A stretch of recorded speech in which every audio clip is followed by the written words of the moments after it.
এই জান্নাতের দরজার সামনে তোমার কান্না করার কারণ কি? সেদিন লোকটা কাঁদবে আর বলবে, আল্লাহ, এত এত মানুষগুলাকে দেখি, আইনা উসরাতি, কোথায় আমার ছেলে, কোথায় আমার মেয়ে, কোথায় আমার স্ত্রী? সেদিন যখন এই কথা জান্নাতি বলবে, আল্লাহ বলবে, আলহাকনা বিহিম যুররিয়াতাহুম, তার পরিবারটাকে এখনই মিলায়া দাও।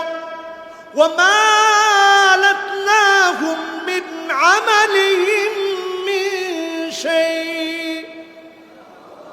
আমল নামায় কোনো কমতি করা হবে না, মিলায়া দাও তাকে। সেদিন লোকটা তাকায় দেখবে ছেলের গায়ের মধ্যে জাহান্নামের পোশাক পরা, মেয়েটার গায়ের ভিতরে জাহান্নামের পোশাক পরা, স্ত্রীর গায়ের ভিতরে জাহান্নামের পোশাক পরা।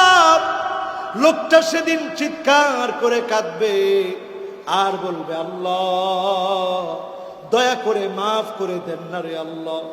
সেদিন যদি আল্লাহ রাব্বুল আলামিনের কাছে মাফ পেতে চান, আজকে সন্তানটাকে দ্বীনের পথে আনেন, স্ত্রীকে পর্দানিশীন বানান, দায়ুস বানায়, বেপর্দা বানায় রাস্তায় ছেড়ে দিবেন না। সেজে গুজে বের হওয়ার পথ বন্ধ করেন, নিজের মেয়েকে পর্দায় রাখেন, নিজের স্ত্রীকে পর্দায় রাখেন, নিজের বোনটাকে পর্দা করতে বলেন, নিজের কন্যাকে পর্দা করতে বলেন, নিজের মাকে পর্দা করতে বলেন। কারণ একজন মহিলা বেপর্দা হলে বাপ যেমন কাঠগড়ায় দাঁড়াবে, ভাই তেমন কাঠগড়ায় দাঁড়াবে, স্বামী তেমন কাঠগড়ায় দাঁড়াবে, সন্তান কাঠগড়ায় দাঁড়াবে। আজকে এই 4 শ্রেণীর পুরুষ এখানে বসা আছে। এই 4 শ্রেণীর পুরুষ মিলে যদি প্রত্যেকের দায়িত্ব টুকুন পালন করি, বাপ হিসেবে আমি আমার মেয়েকে যদি বুঝাই, ভাই হিসেবে যদি আমি আমার বোনটাকে বুঝাই, স্বামী হিসেবে যদি স্ত্রীকে বুঝাই, এমনকি সন্তান হয়ে মায়ের পা ধরে যদি বলি, মা, জাহান্নামের পথে হেঁটো না, নিশ্চিত নিশ্চিত এই সমাজ পরিবর্তন হবে। ইমাম বুখারীর মতো ইমাম বুখারী দুনিয়াতে আসবে, ঠিক না বেঠিক? মায়ের পেট এক একটা খনি, এই খনিগুলাকে আজ ধ্বংস করে দেওয়া হচ্ছে। ইমাম বুখারীর মতো ইমাম বুখারী এমনি তৈরি হয়নি। ইমাম বুখারী রাহিমাহুল্লাহ, উনাকে গভর্নরের ছেলেকে পড়াতে বলা হয়েছিল। বুখারায় উনি জন্মগ্রহণ করছেন। বলছে, আমি গভর্নর, আমার ঘরে গিয়ে তুমি আমার ছেলেকে হাদিস পড়াবা। ইমাম বুখারী তোয়াক্কা না করে বুখারা ছেড়ে দিয়ে সামারকান্দে চলে আসলেন। এরপরও গভর্নরের ছেলেকে ঘরে গিয়ে পড়ান নাই। আল্লাহর নবীর হাদিসকে এত গুরুত্ব দিয়েছেন, হাদিস যদি পড়তে হয় সবার সঙ্গে এসে আমার কাছে বসে পড়বে, তার ঘরে গিয়ে আমি হাদিস পড়াবো না। আল্লাহু আকবার। রক্ত পেশাব হয়ে গেছে। 3 মাস সফর করে করে গেছেন। এরপরে গিয়ে যখন দেখছেন গাদাকে খাওয়া দিতে গিয়ে একটু ধোকা দিতেছে, খাবার না দিই হাত দিয়ে গাদাকে ডাকতেছে, ইমাম বুখারী তার কাছ থেকে হাদিস নেন নাই। 3 মাস সফর করে গেছেন, রক্ত পেশাব হয়ে গেছে। আবার তিনি ফিরে আসছেন, হাদিসটা নেন নাই। 5টা শর্ত সামনে পেলে ইমাম বুখারী হাদিস নিতেন। এইরকম মানুষ তৈরি হয়েছে এমনি না, তৈরি হয়েছে মায়েরা। ইমাম বুখারীর মতো সন্তানদেরকে পেটে আসার পরেই মায়েরা সব সময় আল্লাহর কাছে রাত জেগে চেয়েছে। এজন্য ইমাম বুখারীর মতো আলেম তৈরি হয়েছে, ঠিক কিনা বলেন? একটা উজবেকিস্তান, এদেশের কথা বললেই এখন আমার কাছে মনে হয় 70টা বছর রাশিয়ার আগ্রাসনের ফলে, সমাজতান্ত্রিক আগ্রাসনের ফলে, এই লেনিনবাদের আগ্রাসনের ফলে 70টা বছর সেখানে মুয়াজ্জিনকে আযান দিতে দেওয়া হয় নাই, ইমামকে আযান দিতে দেওয়া হয় নাই, জবাই করে দেওয়া হয়েছে ইমামকে। 18 বছরের আগে মসজিদে যেতে দেওয়া হয় নাই, 50 বছরের আগে দাঁড়িয়ে রাখতে দেওয়া হয় নাই। কিন্তু তারপরেও কোরআনের আওয়াজকে তারা থামায় দিতে পারে নাই, ঠিক কিনা বলে? আজকে আমার বিদেশ থেকে আসার পরে প্রথম মাহফিল। আমি গিয়েছিলাম দুবাই। সেখান থেকে আল্লাহ রাব্বুল আলামিন সুযোগ করে দিলেন, আল্লাহর ঘরটা দেখতে গেলাম।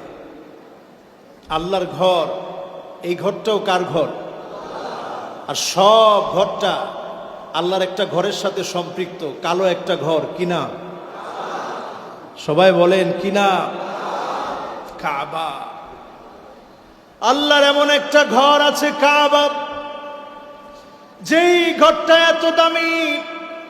আন্নাযরু ইলাল কাবা ইবাদা, কাবার দিকে শুধু তাকায় থাকবে। কাবার দিকে তাকায় থাকলে যিনি ইবাদত হিসাবে গণ্য করে নেবেন তিনি কে? সেই কাবাতে আছে হাজরে আসওয়াদ, যেই হাজরে আসওয়াদে চুমু দেওয়ার জন্য সবাই ভিড় করে।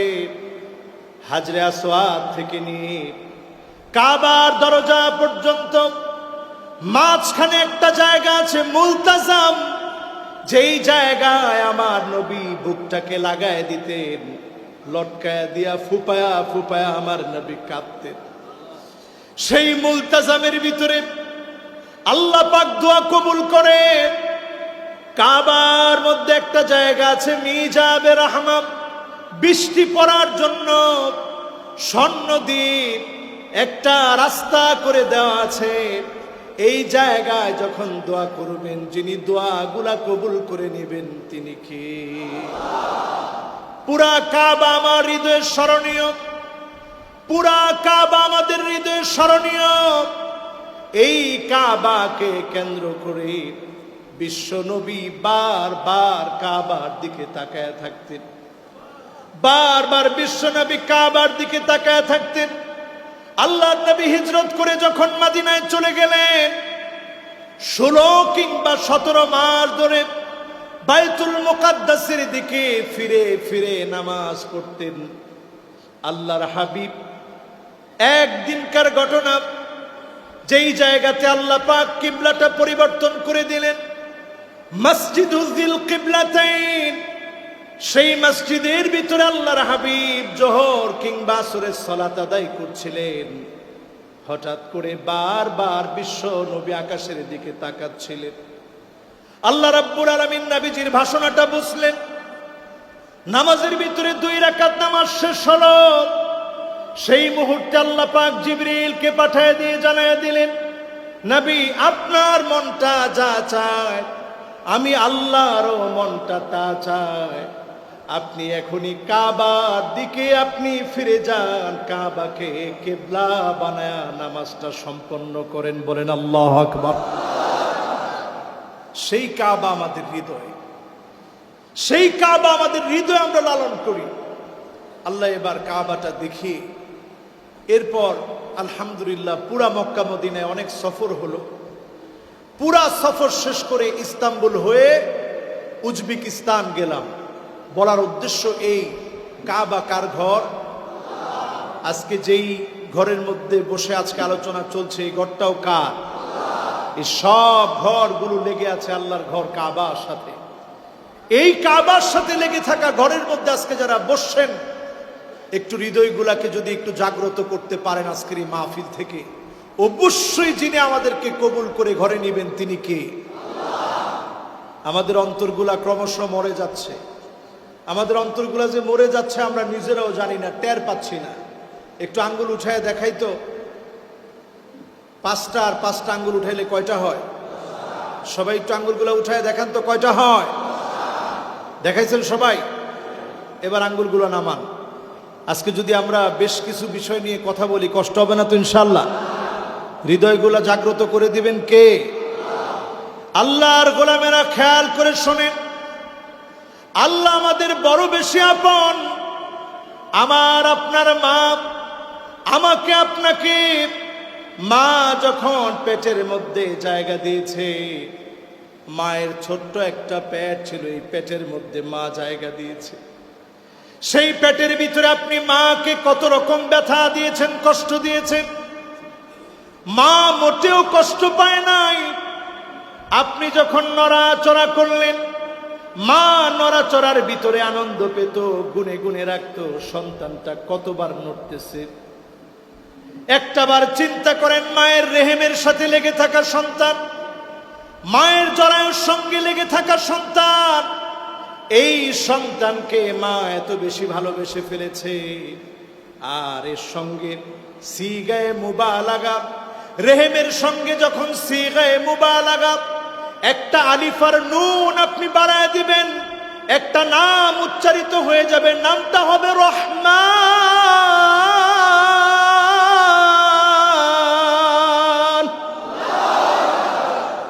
কার নাম? সবাই একটু আওয়াজ করে বলেন, কার নাম? এমন একটা নাম মালিকের রহমান নাম, এমন একটা আপন নাম রহমান নাম। আপনি যত গুনাহ করেন, অন্যায় করেন, অবিচার করে ফেলেছেন, আজ যদি ফিরে আসতে চান, মুহূর্তের ভিতরে যিনি কাছে টেনে নেবেন তিনি কে? একটু উদাহরণ দিই, কষ্ট হচ্ছে না তো আপনাদের? উদাহরণ দিলে পরিষ্কার হয়ে যাবে। সন্তান অন্যায় করে ফেলেছে, মা বাপ বড্ড বেশি রাগ করে ফেলেছে, আজকে সন্তানের গায়ে হয়তো বাবা হাত তুলে ফেলবে। সেই মুহূর্তে সন্তান যখন বাবার পা চেপে ধরেছে, আব্বা ভুল হয়ে গেছে, মাফ করে দেন, দুনিয়ার বাবার মনে মায়া লেগে গেছে, বাপ মাফ করে দিয়েছে, মা মাফ করে দিয়েছে। দুনিয়ার মা বাপ যদি এত বেশি মাফ করে দেন, দুনিয়ার মা বাপ যদি এত বেশি আদর করে, রহমান এমন এক মালিক আমার আল্লাহ হাজার লক্ষ কোটি গুনাহ করে ফেলেছে, আনানাস সামা, সুদূর আকাশের মেঘমালা পর্যন্ত গুনাহ করে ফেলেছেন, ক্ষমা চাওয়া মাত্রই যিনি মাফ করে দিবেন তিনি কে? সে আল্লাহর জন্য আজকে কি আমরা একটু নামাজি হতে পারবো ইনশাআল্লাহ? নামাজ যার নাই, ইসলামের কিছুই তার নাই। নামাজ যার নাই, ইসলামের কিছুই তার। এবার কথাটা শুধু আমার মন গড়া বললে হবে না, হাদিস থেকে শুনেন। আপনাকে আমাকে যেদিন শোয়া দেওয়া হবে, খুব খেয়াল করে মনোযোগ দিয়ে শুনেন। আমার যত মা বোনরা এসেছে সবাই মনোযোগ দিয়ে শুনেন, আমার যত ভাইয়েরা এসেছেন সবাই মনোযোগ দিয়ে শোনেন। আমি আপনি একদিন দুনিয়া থেকে বিদায় নিয়ে ফেলব। আল্লাহর হাবিব যেহেতু দুনিয়া থেকে বিদায় নিয়েছেন, একজনও বাঁচতে পারবো না, সবাইকে বিদায় নেওয়া লাগবে। আল্লাহর হাবিব যখন বিদায় নিলেন, একটা কূপের পানি থেকে, বীরে গার্স নামক কূপ, ওই কূপের পানি থেকে আল্লাহর হাবিব স্বপ্ন দেখে আলীকে বলেছিলেন, আলী এই কূপটার পানি দিয়ে আমাকে গোসল করায় দিও। সাবউ কেরাম, 7 অঞ্জলি পানি নিয়ে আল্লাহর হাবিবকে গোসল দেওয়ানোর জন্য বীরে গার্স থেকে পানি আনা হয়েছে, আল্লাহর হাবিবকে গোসল করানো হয়েছে। আমাকে আপনাকেও একদিন শোয়া দেওয়া হবে, গোসল করানো হবে। আমাকে আপনাকে একদিন লাশ হয়ে যেতে হবে। সারা জীবন প্রত্যেকটা নামাজে ইমামের পিছনে দাঁড়িয়েছেন, একদিন আমাকে আপনাকে ইমামের সামনে শোয়া দেওয়া হবে, চাইলেও আর কোনো দিনের জন্য দাঁড়াতে পারবেন না। আপনি আমি শুয়ে গেলাম, আপনার আমার উপরে জানাজার নামাজ দাঁড়ায় গেল। আল্লাহর হাবিব বারবার বলতেন, সল্লু কবলান তুসাল্লা আলাইক, নামাজ পড়ো, নামাজ পড়ো। একদিন তোমার উপরে নামাজ দাঁড়ায় যাবে, যেদিন নামাজ দাঁড়ায় যাবে আর কোনো দিনের জন্য নামাজ আপনি পড়তে পারবেন না, ঠিক না বেঠি? এই নামাজ একদিন আমার আপনার উপরে দাঁড়ায় যাবে। আমার ভাইরা, যেদিন নামাজ দাঁড়ায় গেল, আপনার কোনো শত্রু পক্ষ নয়, আপন আপন আত্মীয় গুলা কবর পর্যন্ত আপনাকে নিয়ে যাবে, কবরস্থ করবে। আল্লাহর হাবিবকে কবরে শোয়া দেওয়া হলো। সবার শেষে কবর থেকে যিনি উঠলেন, খেয়াল করে শুনেন, সবার শেষে কবর থেকে যিনি উঠলেন, উনার নাম ছিল কুসাম বিন আব্বাস। সবাই বলেন কি নাম? কুসাম বিন আব্বাস। আমার জীবনে খুব শখ ছিল, আহারে একটা বার যদি কুসামের কবরটা আমি দেখতে পেতাম। উজবেকিস্তানে যখন এই বছর গেলাম, উজবেকিস্তান গিয়ে দেখি কুসাম বিন আব্বাস শাহে জিন্দা, বিরাট এরিয়া জুড়া জায়গা, জায়গার নাম দিয়েছে শাহে জিন্দা, কারণ শহীদেরা মরে না, শহীদেরা জীবিত। জোরে করে আল্লাহু আকবার। কুসাম বিন আব্বাস তিনি দিনের দাওয়াত দিতে গিয়েছিলেন। উজবেকিস্তানে যখন দাওয়াত দিতে গেলেন, তরবারি দিয়ে আঘাত করা হলো, মাথাটা দ্বিখণ্ডিত হয়ে গেল। কুসাম বিন আব্বাসের মাথাটা দ্বিখণ্ডিত হয়ে গেল, দেহ থেকে আলাদা হয়ে গেল। দাফন করা হলো কুসাম বিন আব্বাসকে। আল্লাহর হাবিবের এমন চাচাতো ভাই তিনি, আব্বাস রাদিয়াল্লাহু তাআলা আনহুর সন্তান, যার চেহারা নবীজির সাথে আসাদুন নাস বিশাবিহিন নবী, সবচাইতে নবীজির সাথে চেহারা মিলতো কুসাম বিন আব্বাসের। এমন যিনি নবীজির কবর থেকে সর্বশেষ তিনি উঠেছিলেন। আমার নবী কবরের মধ্যে শুয়ে গেলেন, আমাকে আপনাকে একদিন কবরের মধ্যে শোয়া দেওয়া হবে। হাত্তা ইয়াসমাআ সিমাআন আলাইহি, 40 কদম আসতে না আসতে আওয়াজগুলা শুনতে পাবেন। আপনি শুয়ে শুয়ে শুনবেন, আত্মীয় স্বজন মাত্র 40 কদম যাবে, আওয়াজগুলা শুনবেন। একজন কেউ আটকায় রাখতে পারবেন না। কিন্তু ইমাম বুখারী এত বেশি সুপরিচিত কেন?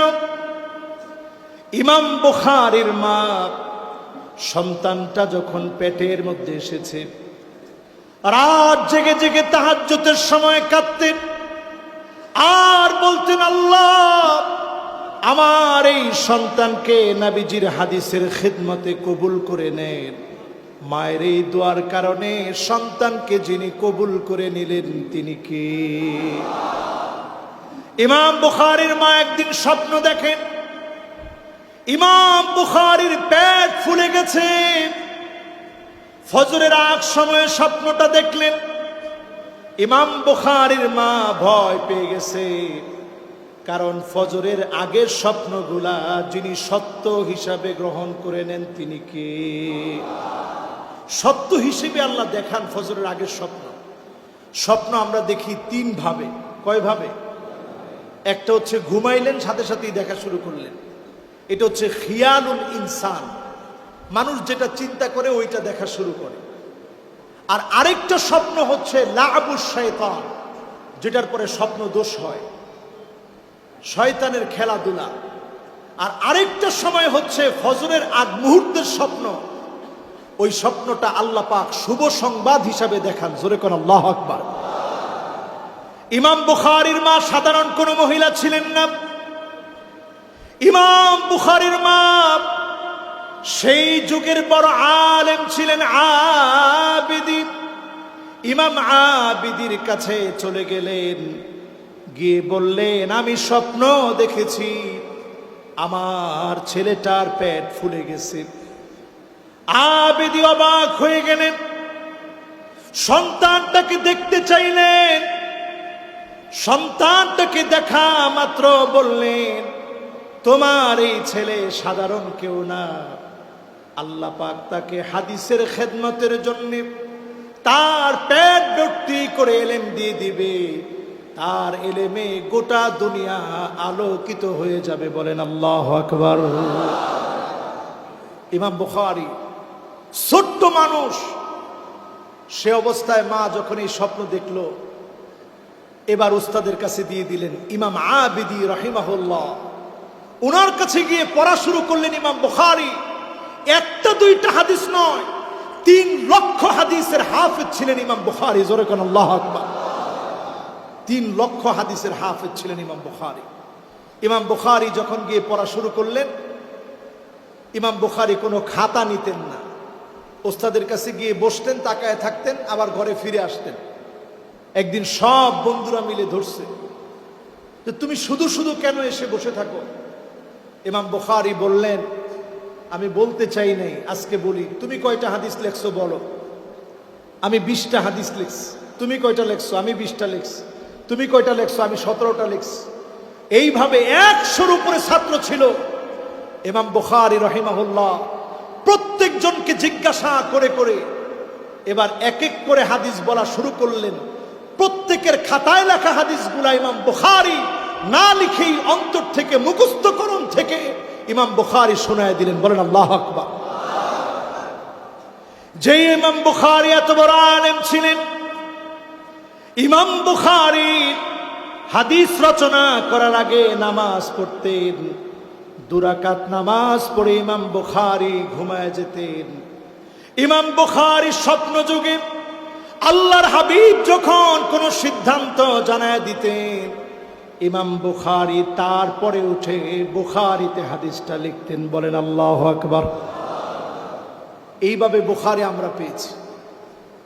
নামাজ যার নাই, আল্লাহর সাথে তার সম্পর্ক নাই। নামাজ যার নাই, ওই লোকটা প্রকৃতপক্ষের ইমানদার হতে পারে না। আজকে থেকে নামাজ পড়বেন তো ইনশাআল্লাহ। এবার অন্তরের 10টা রোগ বলবো। কয়টা? সবাই বলেন কয়টা?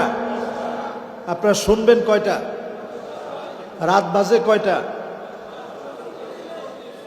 রাত বাজে। আপনাদের কষ্ট হচ্ছে না তো? 1 নম্বর রোগ হলো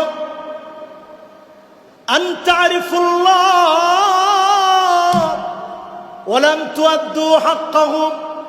আল্লাহ পাককে ঠিক আমরা চিনি, কিন্তু আল্লাহ পাকের হক গুলা মুসলমান হওয়ার পরে আদায় করি না। ঠিক না বেঠিক? নিজেকে পরিচয় দেই আমি বড় মুসলমান, নিজেকে পরিচয় দেই আমি অনেক বড় মুমিন, কিন্তু আল্লাহর হক গুলা অধিকাংশ মুসলমান আদায় করে না। এমন মুসলমান আছে না নাই? সংখ্যা কম না বেশি? আজকে যারা নামাজ পড়লেন না, আল্লাহকে চিনেন ঠিক, মাহফিলেও বসছেন ঠিক, কিন্তু আল্লাহর হক আদায় করতে পারেন নাই। আমরা ব্যর্থ হয়েছি, আর ব্যর্থ থাকতে চাই না। নামাজ পড়বো তো ইনশাআল্লাহ। তাহলে 1 নম্বরে আল্লাহকে আজকে থেকে চিনবো ইনশাআল্লাহ। বলেন আল্লাহ কত বড়, এই হিসাবটা একটু আপনাদের সামনে তুলে ধরলে বুঝবেন আল্লাহ কত বড়। হিসাবটা শুনবেন, সবাই শুনবেন। এবার হিসাবটা শুনেন, আল্লাহ কত বড়। আমার আল্লাহ এত বড়। এখন 5টা মিনিট শুধু তাকায় থাকেন। আমার আল্লাহ এত বড়,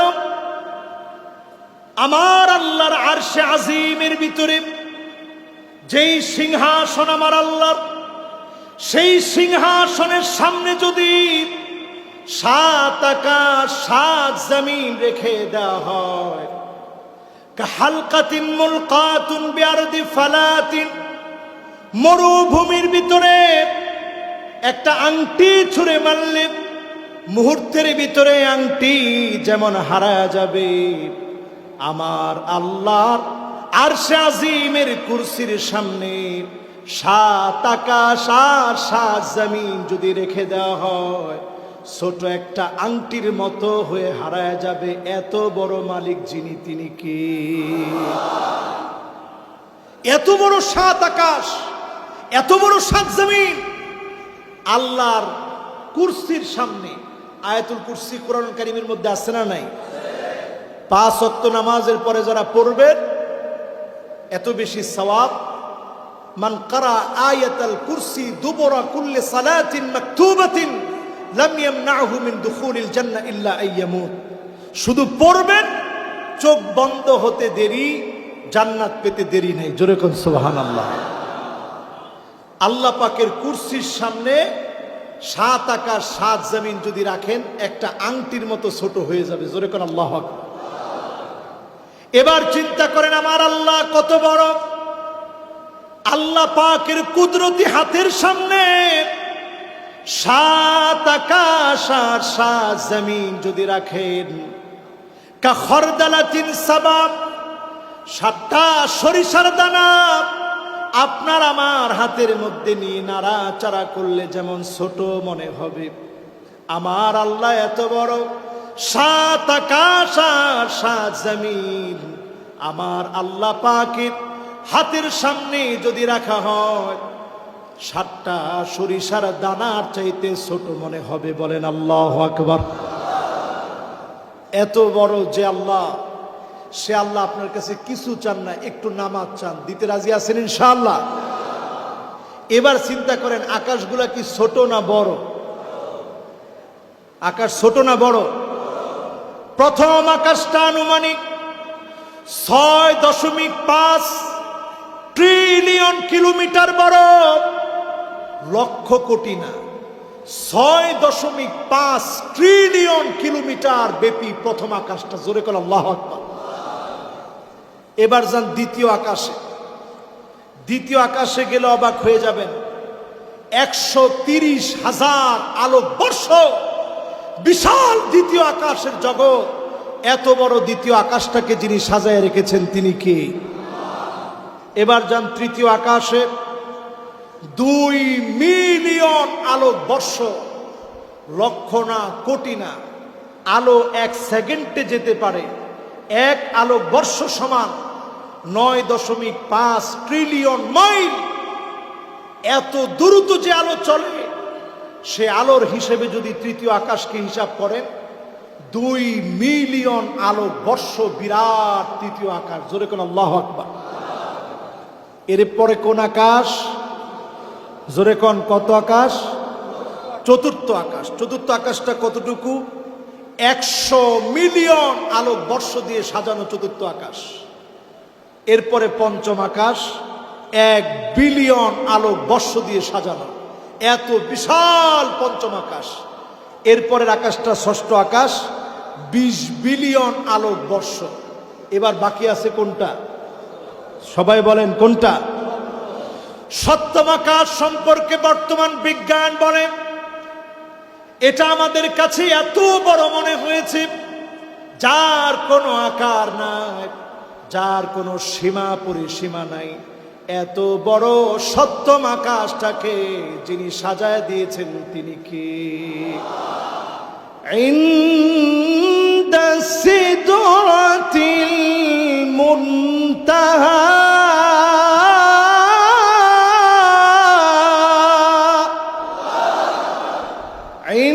ইনদাহা জান্নাতুল মাওয়া।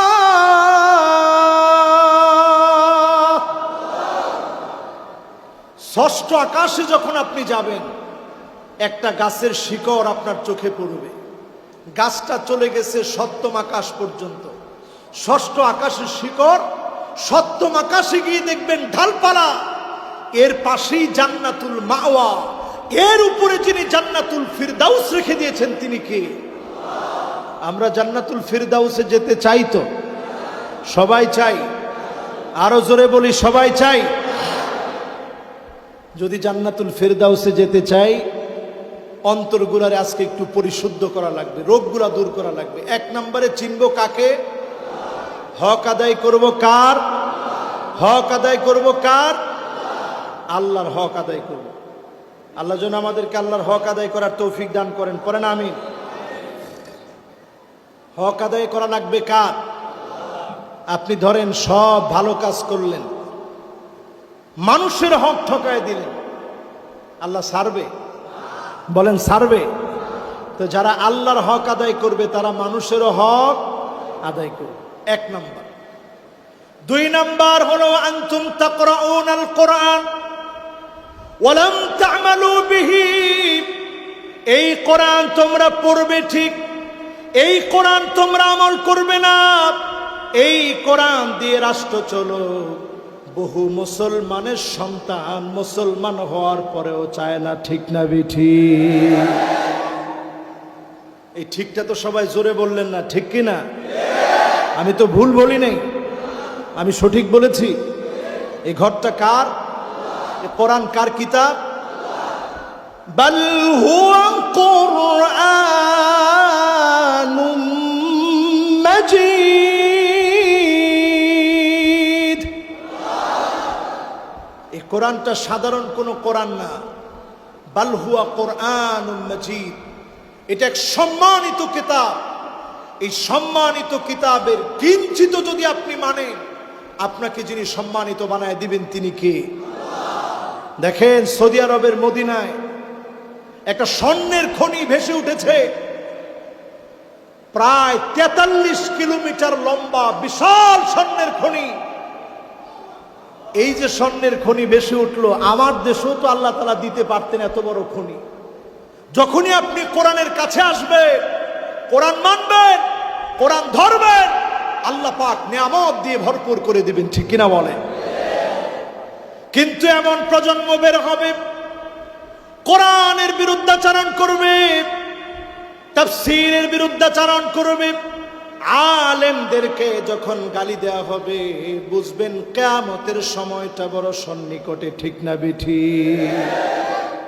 এখন আলেমদেরকে গালি দেওয়া হয় না? হয়। আমি একটু অবাক হই তখন 111টা দেশের মধ্যে আমাদের দেশের সন্তান যখন তৃতীয় স্থান অধিকার করে আসলো, সালেহ আহমদ তাকরিম, আমরা তাকে যতটুকু না সংবর্ধনা দিতে পেরেছি, এর চাইতে ঘটা করে আমার দেশের মেয়েরা সব কিছু ছেড়ে এরপরে তারা ধরছে হাফ প্যান্ট, ঠিক কিনা বলেন? এই হাফ প্যান্ট পরে যখন তারা আসে খোলা গাড়িতে করে, ছাদবিহীন গাড়ি, এই ছাদবিহীন গাড়িতে করে তাদেরকে সংবর্ধনা দেওয়া হলো। সংবর্ধনা কারে কয়? সংবর্ধনার পর সংবর্ধনা দেওয়া হলো। আমার দেশের কিছু কূটমণ্ডক, আমার দেশের কিছু সুশীল সমাজ তাদের পক্ষে কথা বলে, আলেমদের বিরুদ্ধাচরণ করে, ঠিক কিনা বলেন?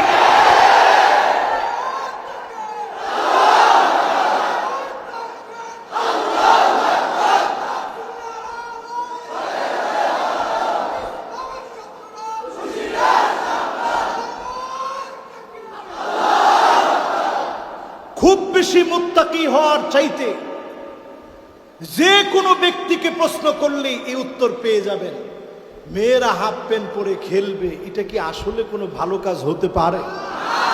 কথা বলেন, হতে পারে? আরেক খুব পণ্ডিত, তিনি আমাদেরকে বলেন, কই হুজুর আপনারা ওয়াজ করলেন, কোনো কাজ হইল না, ওই মেয়েরা তো হাফ প্যান্ট পরে খেললই, বিজয় তো সিনে আনলই। আরে তোমরা বিজয় সিনে আনছো মাত্র 8টা দেশ, তাও এশিয়ার 8টা দেশ, আর ছোট্ট ছেলে সালেহ আহমদ তাকরিম বিজয় সিনে এনেছে 111টা দেশের বিরুদ্ধে, ঠিক কিনা বলেন? আল্লাহ দুইটা বিজয়ের পাশাপাশি দেখায় বুঝাই দিল, একটা বিজয় কোরআনের আর আরেকটা বিজয় তোদের, ঠিক কিনা বলেন? যদিও দুইখানেই লোকজন গেছে, তাকরিমকেও সংবর্ধনা দেওয়ার জন্য অনেক লোকেরা গেছে, আবার ওই সমস্ত লোকদেরকেও সংবর্ধনা দেওয়ার জন্য গেছে। আমি আমার ওই বোনগুলাকে খাটো করতে চাই না, কারণ তারা দেখবেন হাফ প্যান্ট পরলেও তারা কিন্তু সেজদা দিয়ে দিচ্ছে। কারে? কারে? আল্লাহকে সেজদা দিচ্ছে। কিন্তু এটা একটু বেমানান, হাফ প্যান্ট পরে আল্লাহকে সেজদা দেওয়ার কথা না, বেমানান সেজদা দিয়ে ফেলছে। আমরা যদি তাদেরকে বোঝাতে পারি, তাদেরকে যদি এর চাইতে ভালো কিছু পথ আমরা দেখাতে পারি, আমরা বিশ্বাস করি তাদের পরিবার থেকেও এই জাতীয় খেলাকে তারা সমর্থন করবে না, ঠিক কিনা বলেন? আজকে যে কথাগুলো বললাম, আপনারা কি খুব বেজার হয়েছেন? কষ্ট পাইছেন? এক বিজয় আল্লাহ নিজে দেখায় দিছে, বিজয়টা আল্লাহর দ্বীনের পক্ষে, ঠিক কিনা বলেন? এই কোরআন দিয়ে যদি আমরা রাষ্ট্রটা চালাতে পারতাম, আমাদের দেশটাকেও যিনি বরকত দিয়ে পরিপূর্ণ করে দিতেন তিনি কে? এই বরকতকে আমরা চাই। মুসলমানের সন্তান যদি বলেন আমি কোরআনের পক্ষে বিজয় চাই না, তাহলে আপনার ঈমান আছে? আল কোরআনু গিনান লা ফাকরা বা'দাহু ওয়ালা গিনান দুনাহু। এই কোরআন হচ্ছে ধনী, এই কোরআনের সাথে যারা আসবে, এই কোরআনের সাথে যারা বুক মিলাবে, এই কোরআনের সাথে যারা চিন্তা চেতনা আদর্শ মিলাবে, তাদেরকে যিনি ধনী বানায় দিবেন, শ্রেষ্ঠত্ব দিয়ে দিবেন, বিজয়ী বানায় দিবেন, তিনি কে? আজকে মুসলমান কোরআন থেকে আমরা অনেক দূরে। যদি এখানে প্রশ্ন করি কয়জন কোরআন পড়তে পারেন, একটু হাত তুলেন তো দেখি। হাত কম উঠবে না বেশি উঠবে? তাহলে কোরআন পড়া দরকার না দরকার নাই? যদি দরকারই থাকে তাহলে শিখা দরকার আছে তো। একটা গল্প শোনাবো আপনাদেরকে। আমি খালি চিন্তা করতেছি, আল্লাহ রাত তো বেশি হয়ে যাচ্ছে, কষ্ট হচ্ছে না তো? সারা রাত দেখি, সারা রাতের পক্ষে কে কে আছে?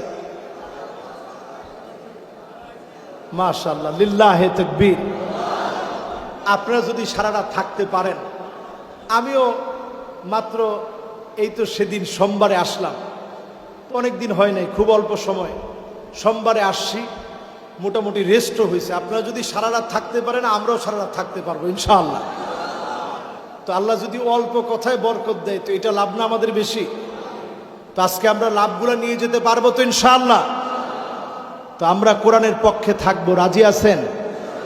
কিন্তু এই পথটা বড় কঠিন। এই পথটা এতটাই কঠিন হবে, আপন ভাই ভাইয়ের বিরুদ্ধে দাঁড়িয়ে গিয়েছে।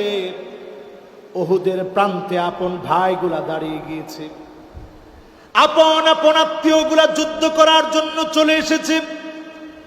জিহাদের ময়দানে আল্লাহ নবীর দিকে তারা দেখে দেখে তীর নিক্ষেপ করেছে। বিশ্ব নবীর মোবারক দেহ থেকে রক্ত ঝরেছে, মাথার মধ্যে হেলমেট গেঁথে গিয়েছে। আল্লাহর হাবিব বিশ্ব নবী সাল্লাল্লাহু আলাইহি সাল্লাম একটা গর্তের ভিতরে আল্লাহর হাবিবকে সাহাবায়ে কেরাম নিয়ে সেখানে রেখে দিয়েছেন। সাহাবায়ে কেরাম একটা তীর আল্লাহর হাবিবের গায়ে লাগতে দেননি। আল্লাহর হাবিবের গা থেকে রক্ত ঝরেছে, আল্লাহর হাবিবের মোবারক কপাল থেকে রক্ত ঝরেছে, দন্ত মোবারক শহীদ হয়েছে। একের পর এক রক্ত ঝরার মধ্য দিয়ে দিন ইসলামকে যিনি বিজয়ী করেছেন তিনি কে?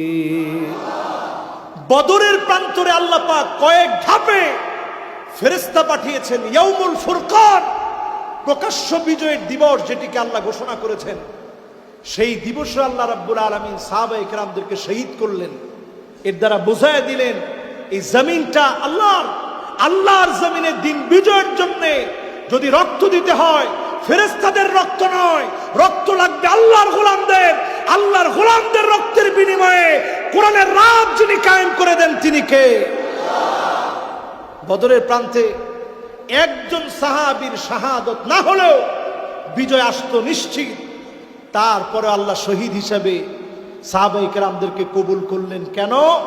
কারণ এই দিনের জন্য কখনো কখনো রক্ত দেওয়া লাগবে, এটা বোঝানোর জন্যই কোরআনের রাজ কায়েমের জন্য রক্ত দেওয়া লাগবে, এটা বোঝানোর জন্যই আল্লাহ কবুল করলেন। ঠিক কিনা বলেন? আমরা 2 নাম্বার পয়েন্টে আছি, মনে আছে তো ইনশাআল্লাহ? এবার কয় নাম্বার? 1 নাম্বারটা কি? আমি আবার ওয়াজ করার পরে এটা আবার জিজ্ঞাসা করি, মানে মুখস্থ না হইলে ওয়াজ তো শুধু করে লাভ নাই।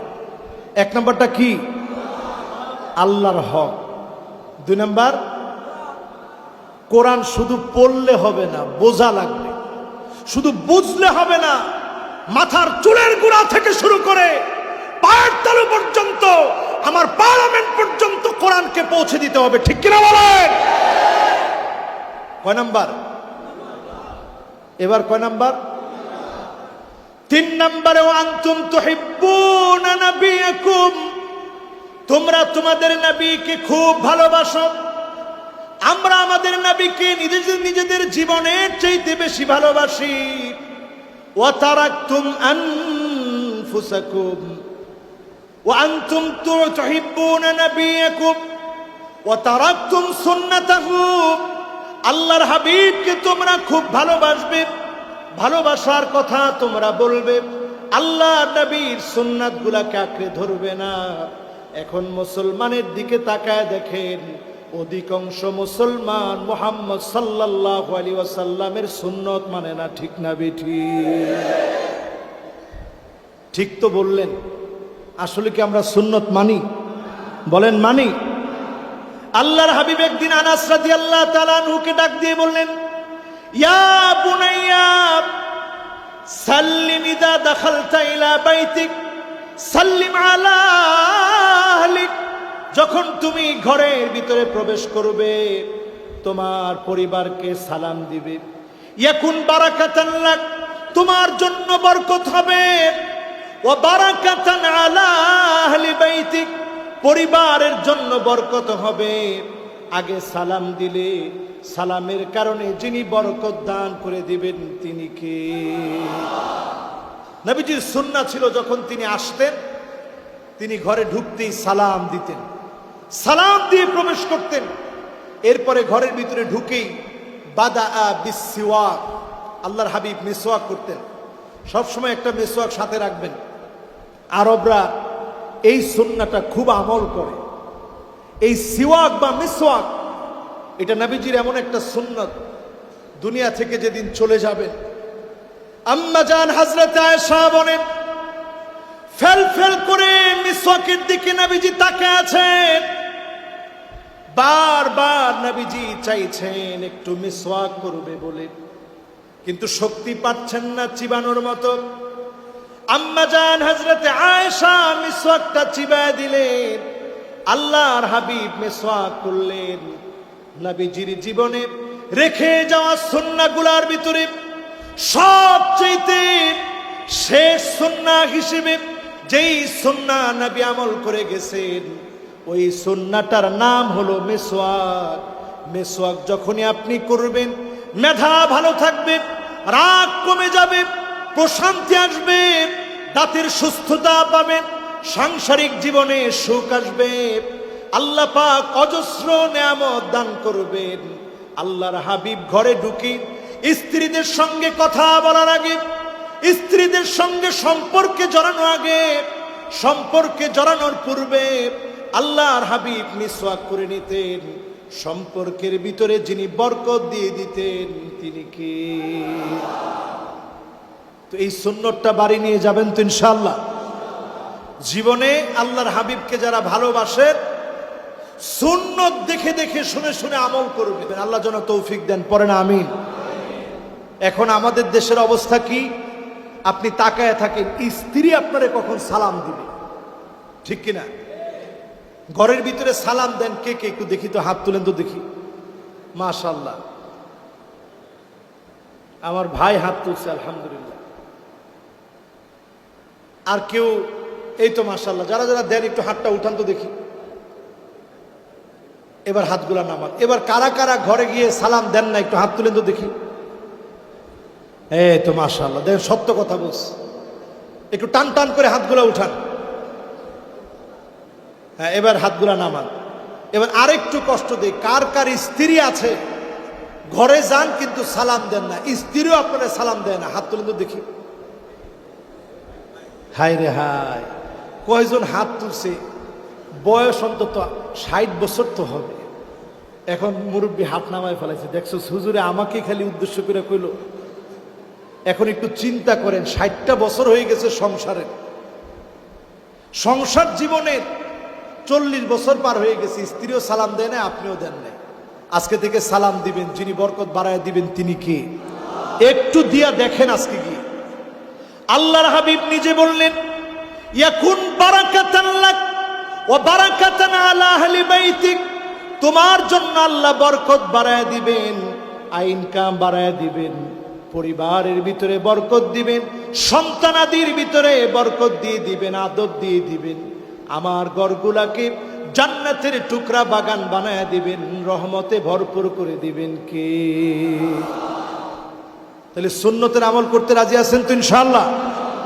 এখন যুবকদেরকে একটু বলি, যুবকেরা সারা দুনিয়া এখন ইসলামের দিকে আসছে। ও যুবকেরা, আমরা টিকটকে এখন কন্টেন্ট বানাই।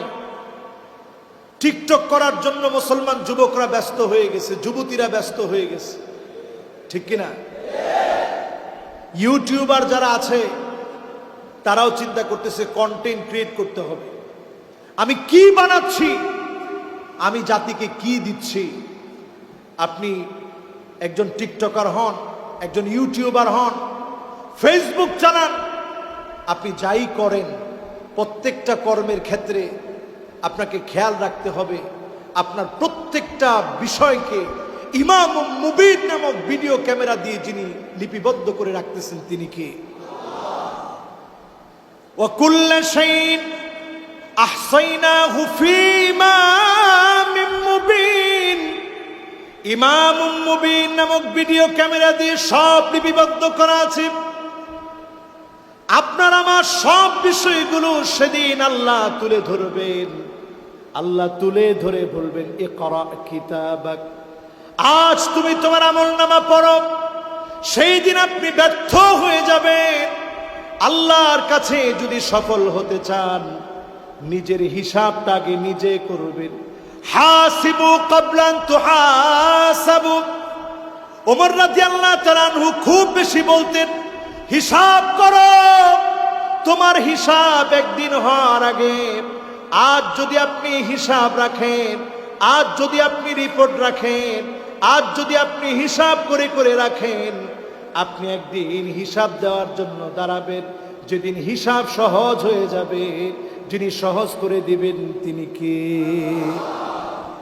আজকে যুবকেরা দেখেন চুল কাটে, ডানে নাই চুল, বায়ে নাই চুল, পিছনে নাই চুল, সামনের দিকে চুল আছে না নাই? এই স্টাইলটা ইহুদিদের স্টাইল। কিয়ামতের আগে দেখবেন এই স্টাইল ঘরে ঘরে ঢুকে যাবে, ঠিক কিনা বলেন? এখন ঢুকছে কিনা? কথা কয় না, ঢুকছে? ঘরে ঘরে ঢুকে যাবে। আসবে ট্যাটো, ঘরে ঘরে দেখবেন। এখন বেলকুচিতে মনে হয় নাই, ট্যাটো আছে। কোত্থেকে এলো ট্যাটো? দেখবেন এখন যুবকেরা ট্যাটো আঁকে হাতের মধ্যে, মাসেল গুলা বড় বড় করে, এরপরে ট্যাটো আঁকে। নবীজি সাল্লাল্লাহু আলাইহি ওয়াসাল্লাম বহুত আগে বলে গেলেন, লানাল্লাহু নামিসা ওয়াল মুতানাম্মিসা ওয়াশিমা ওয়াল মুস্তাওশিমা। যেই মহিলাগুলা বুরু প্লাগ করে তাদের উপরে আল্লাহর লানত, যে পুরুষ বুরু প্লাগ করে তাদের উপরে আল্লাহর লানত, যেই মহিলা ট্যাটো আঁকে তার উপরে আল্লাহর লানত, যেই পুরুষ ট্যাটো আঁকে তার উপরে আল্লাহর লানত, ঠিক কিনা বলেন? নবীর উম্মত আজ হারায়া যাচ্ছে। এবার আসেন আমার ভাইয়েরা 4 নম্বরে, ওয়া আনতুম তারিফুনা আন্না শাইতান আদুকুম। এই কথা আমরা সবাই জানি, শয়তান আমার আপনার জন্য দুশমন। কিন্তু পদে পদে মুসলমান শয়তানকে অনুসরণ করবে, ঠিক না বেঠিক? আমি প্রায় ওয়াজে এটা বলি, প্রায় ওয়াজে এই কথাটা বলি। 2টা আঙ্গুল এক সময় দেখাইতো না, এখন দেখবেন সব নায়ক নায়িকা, গায়ক গায়িকা কয় আঙ্গুল দেখায়? কথা কয় না, কয় আঙ্গুল? পেপসির অ্যাডভার্টাইজ করতেছে, ওইখানেও দেখবেন অ্যাডভার্টাইজের সময় 2 আঙ্গুল। কাহিনী কি? কাহিনী হচ্ছে এটা ইহুদিদের সিম্বল, শয়তানের 2 শিং। এই 2 শিংয়ের প্রচলন মুসলমানদের মধ্যে ঘটিয়ে দেওয়া হবে। আজকে মুসলমানের সন্তানও দেখবেন না বুঝি কয় আঙ্গুল দেখায়। এরপরে দেখবেন আপনাদের প্রিয় প্রিয় খেলোয়াড় জন সিনা, এরা দেখবেন বিজয়ের উল্লাসে যখন নাচে তখন 3 আঙ্গুল উঁচা করে নাচে। কয় আঙ্গুল? তৃতীয়বাদ, তৃতীয়বাদকে প্রমোট করার জন্য তারা 3 আঙ্গুল উঁচা করে। আর দেখবেন আমাদের বড় বড় লিডার এরদোগান যখনই দেখবেন বিজয়ের কোনো কিছু দেখায়, কয় আঙ্গুল দেখায়? কথা কয় না, আরো জোরে কোন, কয় আঙ্গুল? আঙ্গুলগুলোর নাম দেখেন, এটার নাম ইবহাম, এটার নাম কি সবাই বলেন? এটার নাম সাব্বাবা, কি নাম? এটার নাম উস্তা, কি নাম? এটার নাম বিনসার, কি নাম? এটার নাম খিনসার, কি নাম? তাহলে ইবহাম, সাব্বাবা, উস্তা, বিনসার, খিনসার, এর দোকান দেখবেন এই 4টা আঙ্গুল দেখায়। মরহুম মুরসি রহমতুল্লাহ আলাইহি তিনিও এই 4 আঙ্গুল দেখাতেন। রাশেদ গানুসি তিনিও 4 আঙ্গুল দেখায়। ইউসুফ করদাবি হাফিজাহুল্লাহ তিনিও 4 আঙ্গুল দেখায়। বড় বড় সব আলেম 4 আঙ্গুল দেখায়, ইহুদিরা দেখায় 3 আঙ্গুল। তাহলে বোঝা যায় আঙ্গুল দিয়েও তো অনেক কিছু বোঝানো হয়, ঠিক কিনা বলেন? 4 আঙ্গুল দেখানোর অর্থ কি? নাসরুম মিনাল্লাহ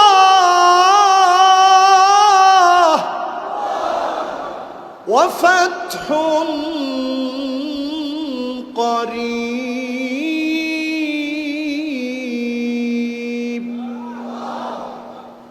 বিজয় আসবে কার পক্ষ থেকে? আর সাহায্য আল্লাহর পক্ষ থেকে আসবে, এই সাহায্য বিজয়ের দিকে নিয়ে যাবে ইনশাআল্লাহ বলেন। এজন্য শয়তান আমাদের দুশ্মন, দুশ্মনের পথে পা দেওয়া যাবে না। আমরা প্রতিনিয়ত শয়তানের কথা শুনি, প্রতিনিয়ত শয়তানের কথা শুনি, শয়তানের পদাঙ্ক অনুসরণ করি। আল্লাহ আমাদেরকে হেফাজত করুক, পড়ে না আমিন। কয় নাম্বারে আছেন? লিল্লাহে তাকবীর। কয় নাম্বার? এত সুন্দর মনোযোগ, আমার মনটা ভরে গেছে যে আপনারা ওয়াজটা মনে রাখতেছেন। এক নাম্বারটা কি? মাশাআল্লাহ। এক নাম্বারটা কি? আমি যদিও এই দিক থেকে উত্তরটা খুব ভালো পাইছি, ডানে আর বামে পাই নাই। বলেন তো এক নাম্বারটা কি? মাশাআল্লাহ। এবার এই দিকটাই বলেন, এক নাম্বারটা কি? এবার সবাই বলেন এই দিক থেকে, এক নাম্বারটা কি? আল্লাহর হক। দুই নাম্বার? এইখানেই ঝামেলাটা রয়ে গেছে। খালি কইছেন কি? কোরআন। একজন বলেন তো দাঁড়ায় কি? হ্যাঁ, এই কোরআন পড়বে ঠিক, কিন্তু কোরআনের হক আদায় করবে না, ঠিক কিনা বলেন? এখন কোরআনের হক আদায় করবেন তো ইনশাআল্লাহ। এরপরে কয় নাম্বার? তিন নাম্বার। তিন নাম্বার কি?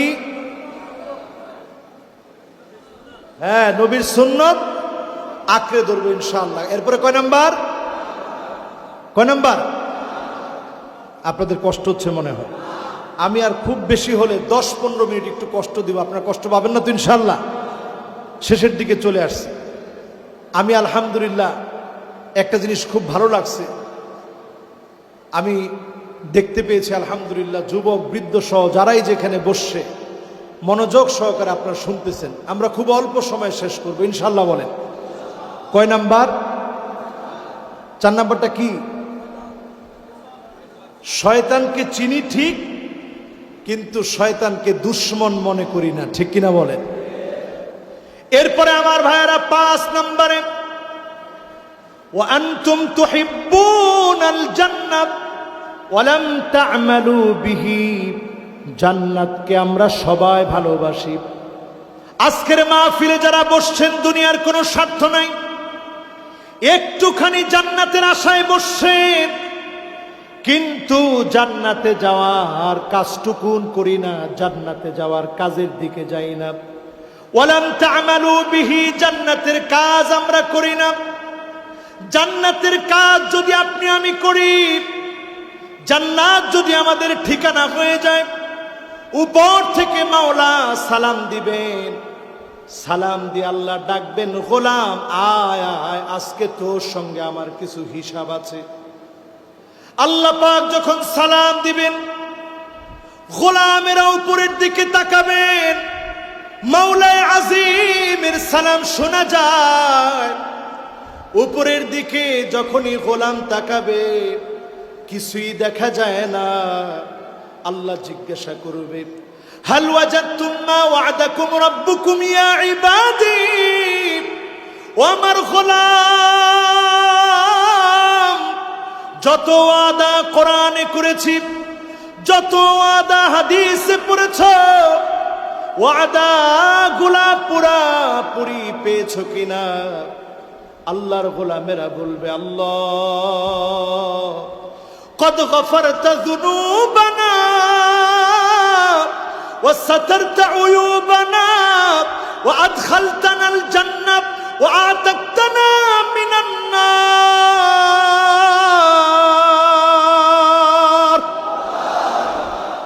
আয় আল্লাহ তাআলা গুনাহগুলা মাফ করে দিয়েছেন, গুনাহগুলা গোপন করে দিয়েছেন, জান্নাতের মালিক বানায় দিয়েছেন, জাহান্নামের আগুন থেকে মুক্তি দিয়েছেন। আল্লাহ সব পেয়েছি, কিছুই বাকি নেই। আল্লাহ পাক সেদিন বলবে, গোলাম ইবাদি সালুনি উতিকুম, আমার কাছে কিছু একটা তুমি চাও, চাওয়া মাত্র আমি আল্লাহ তোমার মনোবাসনাকে পূর্ণ করে দেব। বলেন আল্লাহু আকবার। চাইতে বলতেছেন কে? কাদেরকে? আল্লাহ। আল্লাহ জোরে বলেন, কাদেরকে? সেদিন আল্লাহর গোলামেরা বলবে, আল্লাহ কি চাবো, চাওয়ার আগেই তো সব দিয়ে দিলেন। আমার আল্লাহ বলবে, গোলাম আমার কাছে চাও, আমি চাইতে বলেছি। ইবাদি সালুনি উতিকুম হাল আনতুম রাদিন আন্নি, তোমরা কি আমার উপরে খুশি? আমাদের মতো ক্ষুদ্র থেকে ক্ষুদ্র আল্লাহর উপরে খুশি হলেও মালিকের কিছু যাবে আসবে না।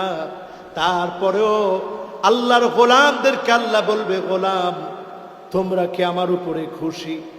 গোলামেরা কাঁদবে আর বলবে, ইবাদি, গোলামদেরকে আল্লাহ বারবার বলবে, গোলাম চা চা।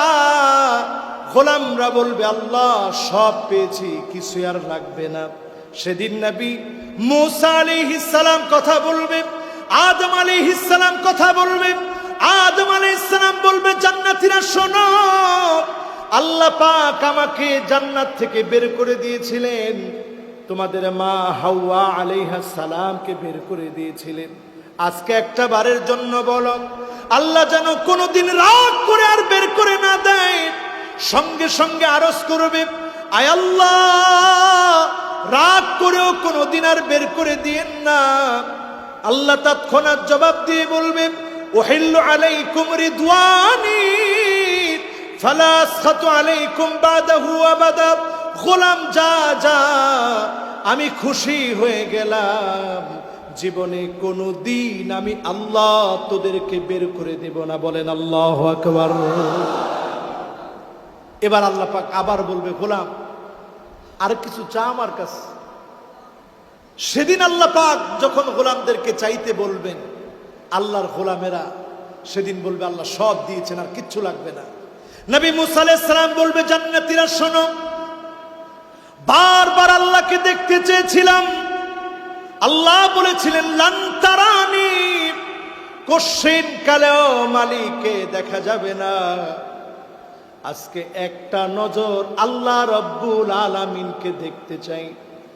সব জান্নাতীরা মিলে বলবে, আয় আল্লাহ এক নজর হলেও আপনাকে দেখতে চাই। যে আল্লাহকে না দেখে সেজদা দিয়েছি, যে আল্লাহর জন্য জীবনটা বিলিয়ে দিতে কার্পণ্য করি না, সে আল্লাহকে দেখার জন্য গোলাম সেদিন ফরিয়াদ করবে। আল্লাহ পাক সেদিন পর্দাগুলা সরায় দিবেন।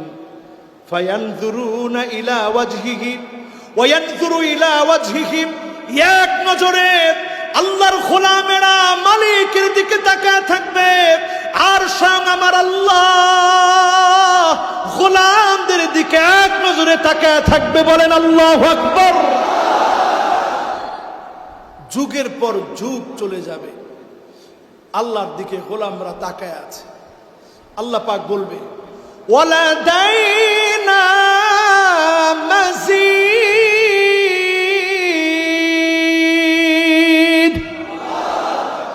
গোলাম এখানেই শেষ না, আরো অনেক নিয়ামত তোদের জন্য জান্নাতে বাকি রাখছি। জোরে কোন সুবহানাল্লাহ। সে জান্নাতকে আমরা চাই। কয় নাম্বারে আসি? সবাই বলেন কয় নাম্বার? 5 নাম্বার। এরপরে কয় নাম্বার? এই তো শেষ হয়ে যাচ্ছে, আপনাদের কষ্ট হচ্ছে না তো? 6 নাম্বারে আমার ভাইরা, ওয়া আনতুম তুকরিহুনান নার ওয়া লাম তুরহিবু বিহি। আমরা ঘরের মধ্যে যখন আগুন লেগে যায়, দাও দাও করে আমার আপনার ঘরের ভিতরে যদি আগুন লাগে, পাড়া মহল্লায় যদি আগুন লাগে, আগুন আগুন বলে ঘর থেকে আমরা দৌড়ে পালাই। জাহান্নামের আগুন থেকে বাঁচার জন্য আমরা দৌড়াই না, ঠিক না বেঠিক? ফজরের নামাজের পরে প্রতিদিন অন্তত বাংলায় বলবেন, যদি বাংলায় বলতে পারেন আবার আরবিতেও পারেন, আল্লাহুম্মা আজিরনি মিনান নার, আল্লাহ জাহান্নামের আগুন থেকে আল্লাহ আপনি বাঁচান। বলতে পারবেন না ইনশাআল্লাহ? আরবিতে কি বলবেন? সবাই বলি, সবাই বলি,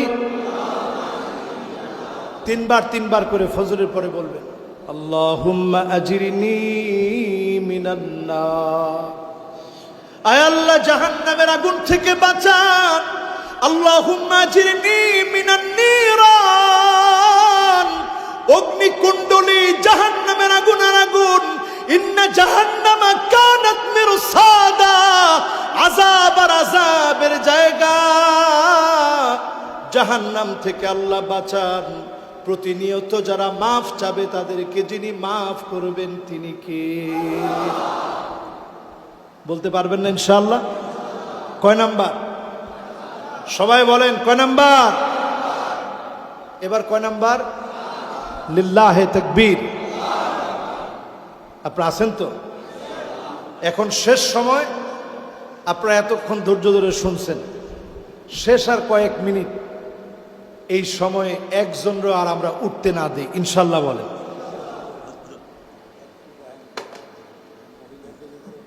ইনশাআল্লাহ। আমার অনেক মা বোনরা আসছে, মা বোনদের উদ্দেশ্যে উনি বলতেছে আরো আধা ঘন্টা বয়ান করে,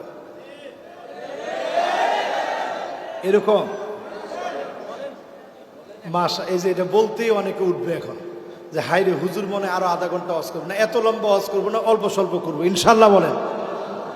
তাহলে এবার সবাই মনোযোগ দিয়ে কানগুলা খাড়া করে দিয়ে শুনেন। কয় নম্বরে আসি? 5 নাম্বার, 6 নাম্বার, 7। লিল্লাহে তাকবীর। একবারে পাক্কা মনোযোগ। দেখেন ফ্যানটাও আপনাদের দিকে দিয়ে দিছি, আমি শুরুতে বসেই ফ্যানটা আপনাদের দিকে দিয়ে দিছি, কারণ আমি একলা বয়ান করতেছি, এর মধ্যে পিছনে ফ্যান, এদিকে ফ্যান, আর আপনারা এতগুলা মানুষ বসা। বিশ্বাস করেন আমাদের দেশে আর কিছু থাক আর না থাক, দ্বীনের প্রতি মানুষের অগাধ মহাব্বত আছে, ঠিক কিনা বলেন? আল্লাহ এই অল্প বয়সে পৃথিবীর বহু দেশ ঘুরায়া এই জিনিসটা অন্তত বুঝাই দিয়েছে, এই দেশের মানুষ আর কিছু চাক আর না চাক, এই দেশের মানুষ অন্তত ইসলামকে ভালোবাসতে চায়, ঠিক কিনা বলেন? আমরা ইসলামের সাথে থাকবো না ইনশাআল্লাহ? জীবন যদি চলেও যায় আমরা ইসলামের পক্ষেই জীবনটাকে দিয়ে দেব, আমরা আল্লাহর জন্য জীবনটা দিয়ে দেব, আল্লাহর হাবিবের জন্য জীবন দিয়ে দেব।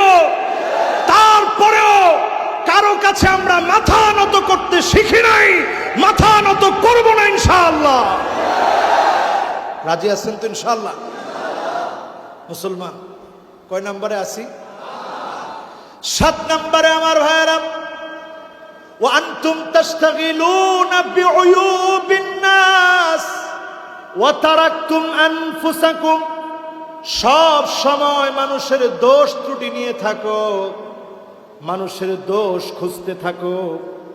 ওয়া তারাকতুম আনফুসাকুম, নিজেদের দোষগুলা ভুলে যাও। পদে পদে কত বড় বড় গুনাহ আমি করে ফেলেছি আমি ভুলে যাই, কত বড় অন্যায়কারী ভুলে যাই, আমার জীবনের কত বড় বড় গুনাহ রয়েছে, চোখের কত খেয়ানত রয়েছে ভুলে যাই, অন্যের সমালোচনায় ব্যস্ত থাকি। এই বদ অভ্যাস আমাদের ভিতরে আছে না? না,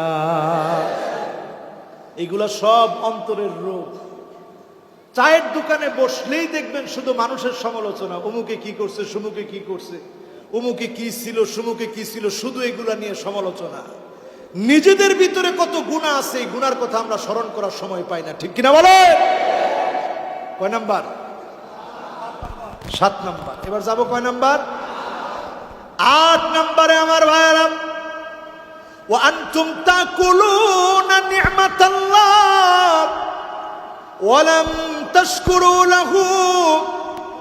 আল্লাহর নিয়ামত তোমরা ভক্ষণ করো, তোমরা খাও, প্রতিনিয়ত মালিকের নিয়ামত গুলা খাও, প্রতিনিয়ত খেয়ে মালিককে ভুলে যাও, মালিকের জন্য সেজদা দেওয়ার সময়টুকুন তুমি পাও না, ঠিক না বেঠি?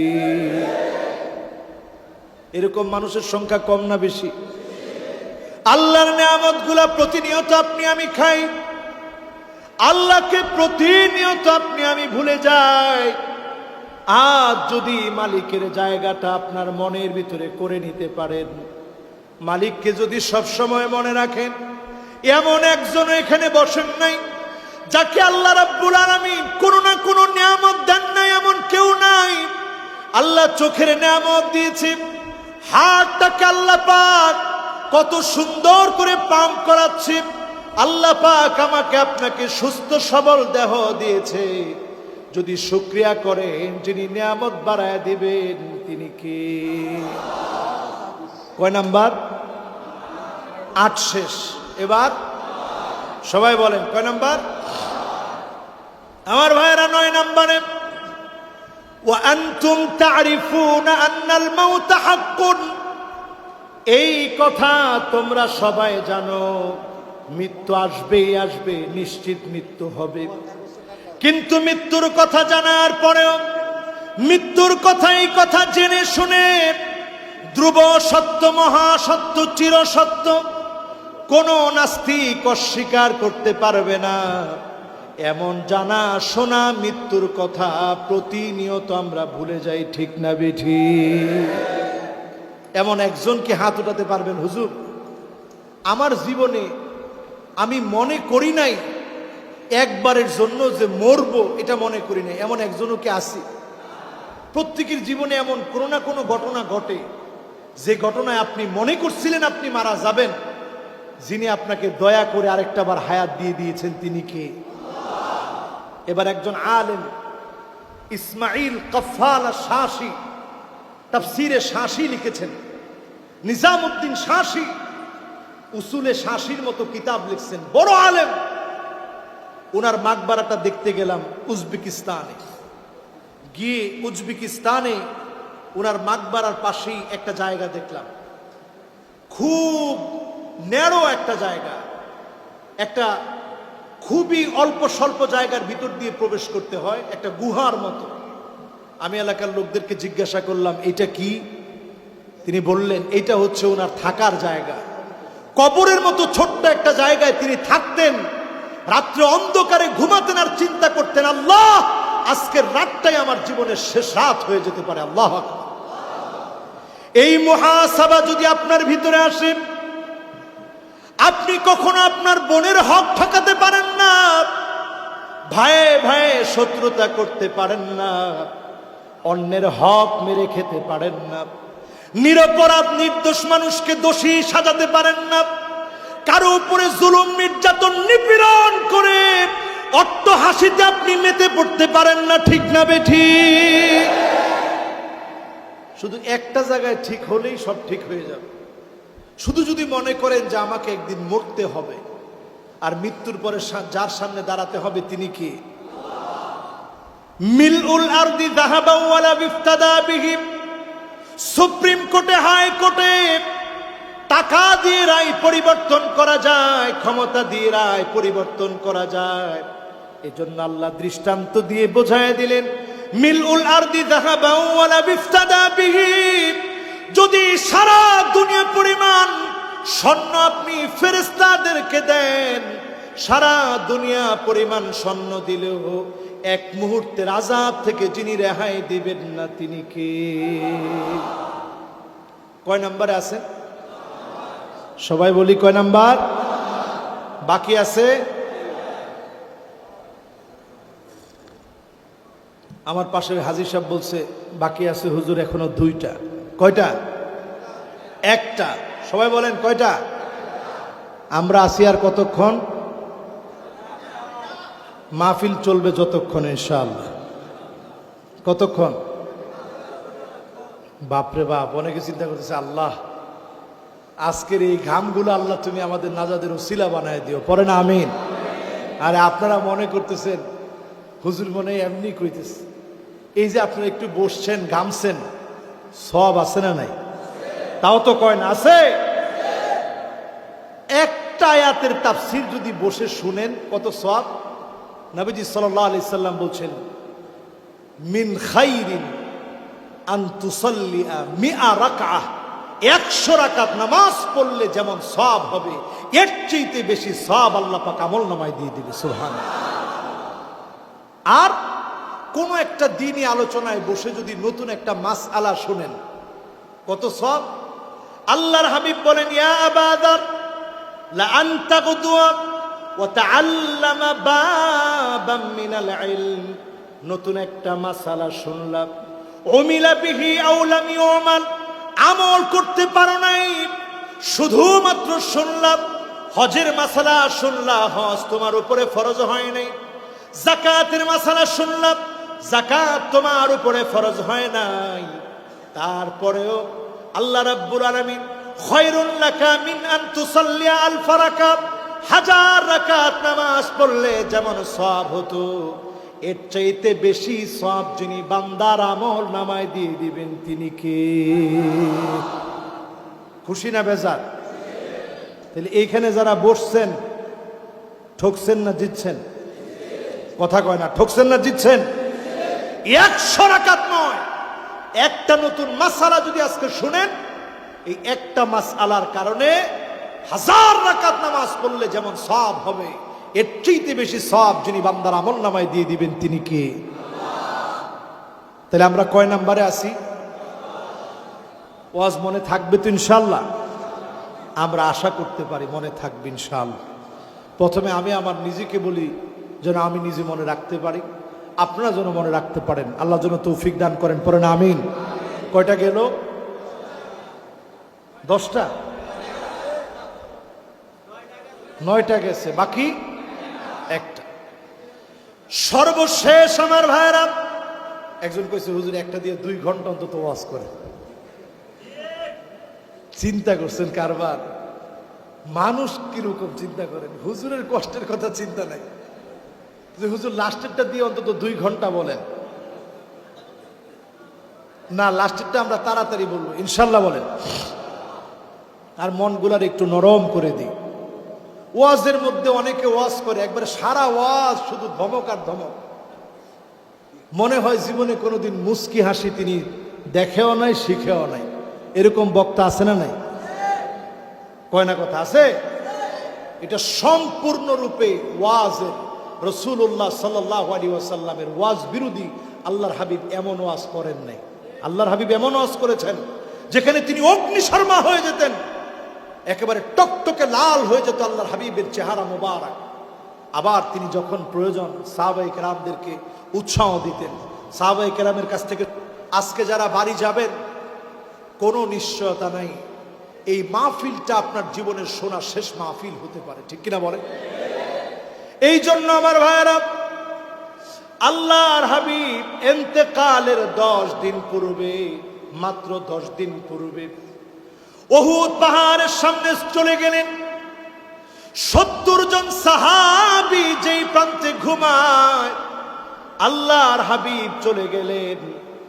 আল্লাহর হাবিব গিয়ে ডাক দিয়ে বললেন, আসসালামু আলাইকুম দারা কওমিন মুমিনিন আতাকুম মা তুআদুন গাদাম মুআজ্জালু ওয়া ইন্না ইনশাআল্লাহু বিকুম লাহিকুন।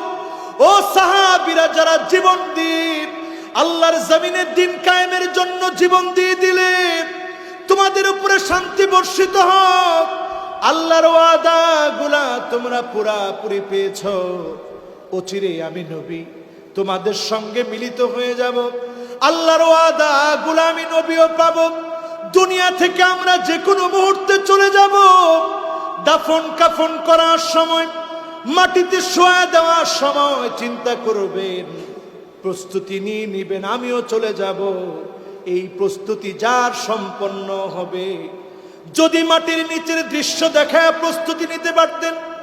আল্লাহর হাবিব বলেন, আল্লাহ তাদাফানু, মাটির ভিতরে যা হচ্ছে, কবরের ভিতরে যা হচ্ছে, একদিনের দৃশ্য যদি তোমরা দেখতা, দাফন কাফনের কথা, দুনিয়ার কথা ভুলে যেতা।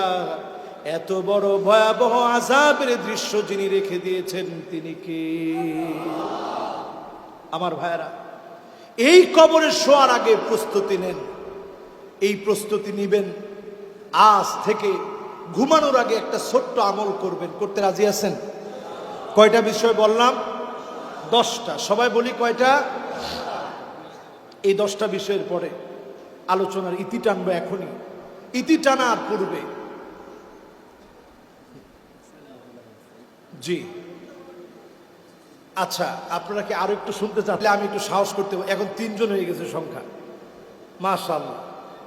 উনারা যদি একটু বসে তাহলে আমি চিন্তা করতে পারি যে আরেকটু আগাই। খুব বেশি আগাবো না, অল্প কিছু কথায় আর দুই চারটা কথা বলি, যেহেতু কমিটি বারবার রিকোয়েস্ট করছে। এখন তলিবুল এলেম উঠে গেছে দুইজন। হায় রে আল্লাহ, আমরা একটু তাকবীর দেই। লিল্লাহে তাকবীর, লিল্লাহে তাকবীর। আছেন তো ইনশাআল্লাহ? কয়টা বললাম? কয়টা? এখন আপনার মৃত্যুটা ভালো মৃত্যু হবে না খারাপ মৃত্যু হবে বোঝা দরকার আছে না নাই? দরকার আছে না? সারা জীবন অনেক বড় নেতাগিরি করলেন, দলীয় বড় একটা পদ আপনাকে দেওয়া হলো, অমুক নেতা, নামের আগে পরে হাজি টাইটেল লাগাই দিলেন, সব আছে, কিন্তু মৃত্যুটা ভালো মৃত্যু হবে কি না এটা এখন একটু হিসাব করে নেন। করোনার সময় আমি নিজে একদিন মসজিদ দিয়ে ঢুকতেছি, তো একজন ক্ষমতা আছে যার, এরকম একজন আগে আগে জায়গা পেয়ে গেছে, সে জায়গাটা পাই গেছে, এই দরজা বন্ধ করে দে, 10 জনের বেশি ঢুকান দরকার নাই। সাথে সাথে আরেক লোক বলতেছে, আল্লাহ এত লোকের করোনা হয় তুমি কি হেরে দেখো না? আমি চিন্তা করলাম নাউজুবিল্লাহ মিন যালিক, আল্লাহ কইলো কি লোকটা? আল্লাহ বাঁচাইছে যে সে শুনে নাই, শুনলে তো সর্বনাশ এখানে। তো আমি ওনার রিকোয়েস্ট করলাম, থাক লোকটা যেহেতু ঢুকছে নামাজটা পড়ুক, আপনার তো আর ক্ষতি হয় নাই। তো হুজুর আপনি যেহেতু বলছেন ঠিক আছে অসুবিধা নেই, আসো। এই করোনা আসছে চলে গেছে, আমরা মনে করছি সব শেষ। শেষ না, আযাব আর আযাব সারা দুনিয়ার জন্য আসতেছে, ঠিক কিনা বলেন? আবহাওয়া পরিবর্তন হয়ে যাচ্ছে মুসলমান, সময়টা মোটো এখন ভালো না। দ্রব্য মূল্যের যে ঊর্ধ্বগতি শুধুমাত্র বাংলাদেশে নয়, সারা দুনিয়াতে এমন অবস্থা চলছে, সারা দুনিয়ার জন্য ক্লান্তি লগ্ন চলছে, ঠিক না বেটি? এ অবস্থায় মুসলমানদেরকে বলি শুনেন, মা বোনেরা অধিক পরিমাণে ফিতনার ভিতরে পড়ে যাবে। আজকে দেখেন মা বোনরা আশা দিশা ব্রাক কারিদাস নিরাশা যত রকমের সুদি কারবার আছে সবগুলার ভিতরে এখন নারীরা আছে না? না, গড় গড় থেকে এখন বের করে নিয়ে যাচ্ছে, সমস্ত গড়গুলা এখন সয়লাব হয়ে যাচ্ছে ফিতনায়। কিয়ামতের আগে ফিতনা এমন ভাবে আসবে নারীদেরকে বেঁধে রাখা যাবে না, ফিতনার পিছনে ছুটবে, দৌড়াবে। এখন ফিতনার পিছনে দৌড়ায় কিনা? এক পাখি ড্রেসের জন্য যদি মহিলা মারা যায়, পাখি ড্রেসের জন্য যদি মেয়েরা মারা যায়, তাহলে আপনি হিসাব করেন কি পরিমাণ ফিতনার ভিতরে আমরা আছি। এই ফিতনা থেকে উন্মোচনের পথ আজ মুসলমানদের সামনে একটাই, সেটা হচ্ছে কোরআনের দিকে আমাদেরকে আসতে হবে, ঘরগুলার ভিতরে আল্লাহর কোরআনের দুর্গে পরিণত করতে হবে, ঠিক কিনা বলে? এজন্য আমার ভাইয়েরা যতজন আজকের এই মাহফিল আসলেন, আমার যত মা বোনরা এসেছে, আপনারা যারা স্বামী হয়েছেন, স্বামীদের দায়িত্ব হচ্ছে স্ত্রীদেরকে শুধু বকাবাজি করা নয়, স্ত্রীদের সঙ্গে ভালো ব্যবহার করেন। আল্লাহর হাবিব এমন ব্যবহার করতেন, আম্মা জান হযরত আয়েশা যদি কখনো রেগে যেতেন, আল্লাহর হাবিব আদর করে বলতেন, আনতি হুমায়রা, আয়েশা রে তুমি যদি রাগ করে ফেলো আরো বেশি সুন্দরী তোমাকে মনে হয়, টকটকে লাল তোমাকে মনে হয়, এমন করে যখন বলতেন, রাগ দুঃখ মুহূর্তের ভিতরে আয়েশার কাছ থেকে অম্লান হয়ে যেত। সঙ্গে সঙ্গে যিনি আয়েশার মুখে হাসি ফোটায় দিতেন তিনি কে? রাসূল সাল্লাল্লাহু আলাইহি সাল্লাম কখনো স্ত্রীদেরকে ছোট করে দেখেন নাই। খায়রুকুম খায়রুকুম লিআহলি ওয়া আনা খায়রুকুম লিআহলি, আল্লাহর হাবিব বলেন সেরা হবে সে যে তার পরিবারের কাছে সেরা। আপনি যদি পরিবারের কাছে সেরা হতে পারেন, আল্লাহর হাবিব বলছেন আপনি সেরা হবেন। আপনি নামাজ দিন, আপনি ইসলাম দিন, আপনি কোরআন দিন, আপনার পরিবারটাকে গঠন করেন, আপনার পরিবারটাকে যিনি আলোকিত বানায় দিবেন তিনি কে? এবার আজকের এই মাহফিল থেকে সূরা তুরের 21 নম্বর আয়াতে কারিমা আপনাদের খেদমতে পেশ করে এরপরে আলোচনা শেষ করতে চাই। আমার মা বোনদেরকে উদ্দেশ্য করে, সমস্ত পুরুষ যারা এখানে আছেন, এখন ঘরে ঘরে, আমি এটা প্রায় ওয়াজে, বাংলাদেশে এই ওয়াজটা আমি প্রায় ওয়াজে করে ফেলছি, আজকে আবার আপনাদেরকে করব। করব? এটা আমার একটা পুরাতন ওয়াজ, আজকে আপনাদেরকে করব। দেখবেন একটা সময় আসবে কিয়ামতের আগে, দাজ্জালের ফিতনা যখন সয়লাব হয়ে যাবে, তখন ঘরে ঘরে দেখবেন আন্না আনা এমন সব মহিলা বেড়ে যাবে, যেই মহিলারা বলবে সব আমারে দিয়ে দাও, তোমার মা বাপরে কিচ্ছু দেওয়া লাগবে না। এমন মহিলা আছে না নাই? আছে। আচ্ছা, যারা একটু বয়স হয়েছে আপনারা বলেন তো, আপনাদের বউরাও কি এরকম? এখন আর কিছু বলেন। যারা মুরব্বী আছে এরা কেউ কথা বলে নাই।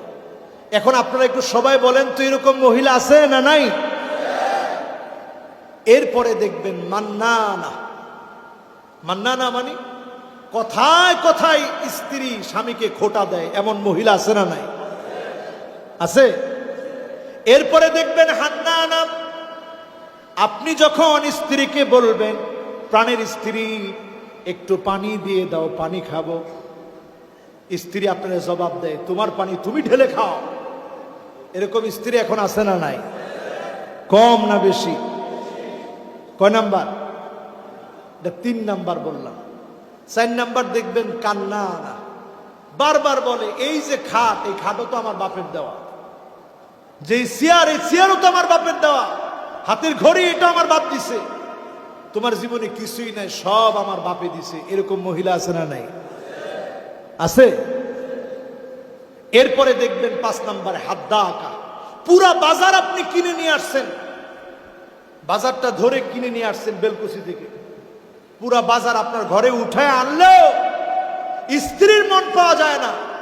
সব সময় বলে কি আনলা, এটা পছন্দ হয় নাই। এরকম আছে না নাই? এরপরে দেখবেন সাদ্দা আঁকা, কোথায় কোথায় তর্ক করে, এমন মহিলা আছে না নাই? এরপরে দেখবেন বাররাকা, শুধু তর্কই করে না, স্বামীর গায়ে হাত তুলতে দেরি করে না, এমন মহিলা আছে না নাই? আছে। এই যেগুলা সবগুলা খুব জোরে জোরে আছে আছে বললেন, এই ওয়াজটা করলেই মহিলারা আমার উপরে খুব ক্ষিপ্ত হয়ে যায়, আর চিন্তা করে আহারে এ হুজুরের ওয়াজ শুনে পুরাটাই লস হইল, সব লাস্টে আমাদের উপরে দোষ দিয়ে দিল, আর সব আমাদের স্বামীরা বসে বসে বলছে আছে আছে আছে। এবার স্বামীদের দোষগুলা কোথায়? স্বামীদের দোষগুলা হলো আমার ভাইয়ারা, অবাধে আপনারা আপনাদের স্ত্রীদেরকে দাইয়ুস বানিয়েছেন। সৌন্দর্য আপনার জন্য না, পাড়া মহল্লার লোকদের জন্য সেজে গুজে বের হয়েছে, অনুমতি আপনি দিয়েছেন, ঠিক না বেঠি? এটাতে জোরে কোন ঠিক কিনা? দাইয়ুস আপনি বানিয়েছেন। অনেক সময় দাইয়ুস বানায় শাশুড়ি নিজে। বলবেন হুজুর এটা কি বললেন? এমনি শাশুড়ির উপরে বউরা যে অবস্থা করে, আর আপনি বলছেন শাশুড়ি দাইয়ুস বানায়। শাশুড়ি বলে তোমার দেবর একটা, এই এক দেবরের সামনে না আসলে কেমনে হবে? এরকম আছে না নাই? আল্লাহর হাবিবের হাদিসের পরিভাষায় ওই মহিলা দাইয়ুস। যেই মহিলা মহিলাকে পর্দা করতে দেয় না, সে দাইয়ুস। আল্লাহর আদালতে সে সেদিন কাঠগড়ায় দাঁড়াবে দাইয়ুস হয়ে, কারণ সে তার বৌমাকে পর্দা করতে দেয় নাই, ঠিক কিনা বলেন? এখন এইরকম স্বামী স্বামী হয়ে দাইয়ুস কখন? কারণ ওই স্বামী পর্দা করতে দেয় না। আমার একটা ভাই, দুইটা খালাতো ভাই, দুইটা ফুফাতো ভাই, দুইটা মামাতো ভাই, এদের সামনে তুমি না আসলে কার সামনে তুমি যাবে? সুতরাং দেখা যায় বাইরে পর্দা করলেও পর্দা 2 প্রকার বাংলাদেশে, এগানা বেগানা। এগানা মানে আত্মীয় স্বজন যারা আছে, মামতো ভাই, খালাতো ভাই, ফুফাতো ভাই, এদের সামনে আসতে অসুবিধা নাই। শরীয়ত কি এটা এলাও করে? কথা বলেন, এলাও করে? খবরদার আপনার স্ত্রীকে দাইয়ুস বানাবেন না। দাইয়ুস যখন বানাবেন, দাজ্জালের অন্যতম হাতিয়ার হবে দাইয়ুস মহিলারা। কিয়ামতের আগে দাইয়ুস মহিলাদের সংখ্যা বেড়ে যাবে, গড়ে গড়ে দাইয়ুস মহিলারা বসবাস করবে, ঠিক না বেঠি? এবার আসুন বাঁচার জন্য শেষ সূরা তুরের 21 নং আয়াতে কারিমা আমরা তেলাওয়াত করব। والذين آمنوا واتبعتهم ذريتهم بإيمان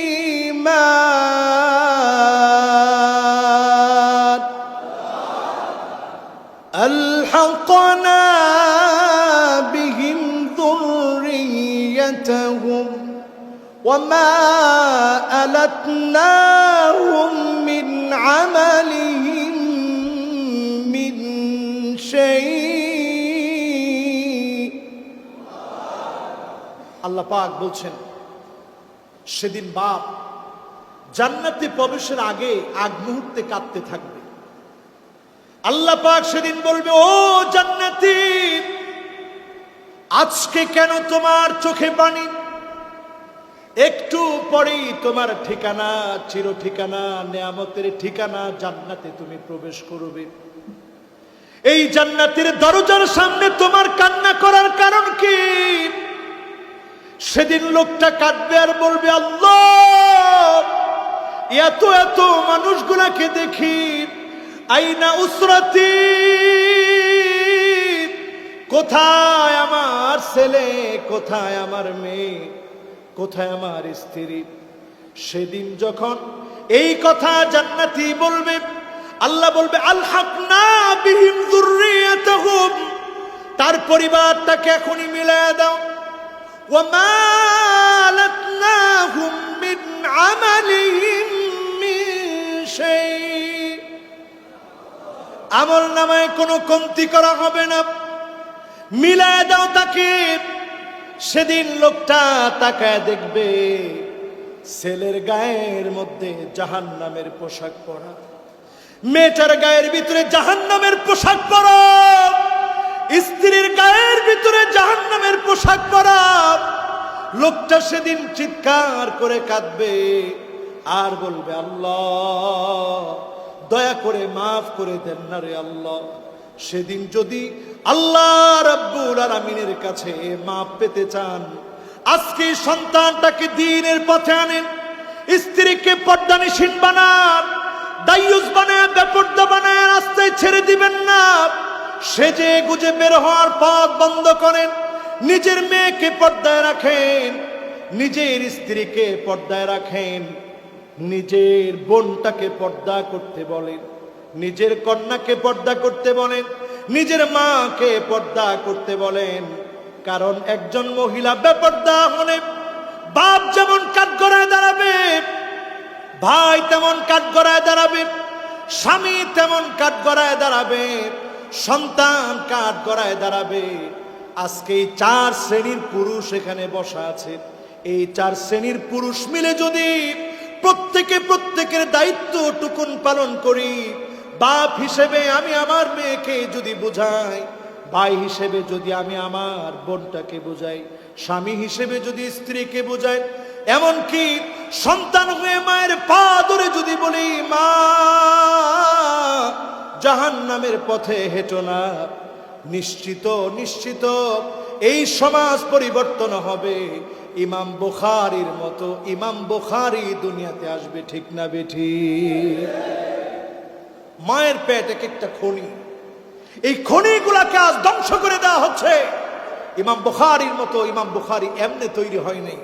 ইমাম বুখারী রাহিমাহুল্লাহ, উনাকে গভর্নরের ছেলেকে পড়াতে বলা হয়েছিল। বুখারায় উনি জন্মগ্রহণ করছেন।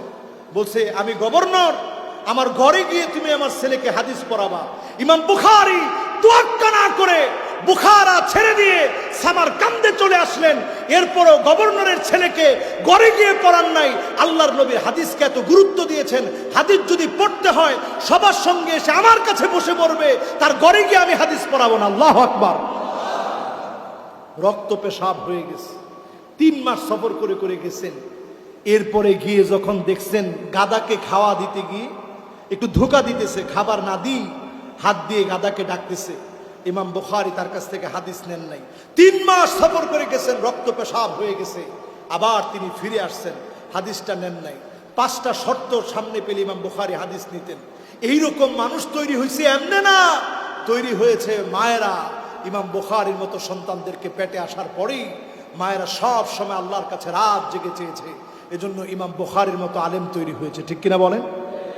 একটা উজবেকিস্তান, এদেশের কথা বললেই এখন আমার কাছে মনে হয় 70টা বছর রাশিয়ার আগ্রাসনের ফলে, সমাজতান্ত্রিক আগ্রাসনের ফলে, এই লেনিনবাদের আগ্রাসনের ফলে 70টা বছর সেখানে মুয়াজ্জিনকে আযান দিতে দেওয়া হয় নাই, ইমামকে আযান দিতে দেওয়া হয় নাই, জবাই করে দেওয়া হয়েছে ইমামকে। 18 বছরের আগে মসজিদে যেতে দেওয়া হয় নাই, 50 বছরের আগে দাঁড়িয়ে রাখতে দেওয়া হয় নাই, কিন্তু তারপরেও কোরআনের আওয়াজকে তারা থামায় দিতে পারে নাই। ঠিক কিনা বলে?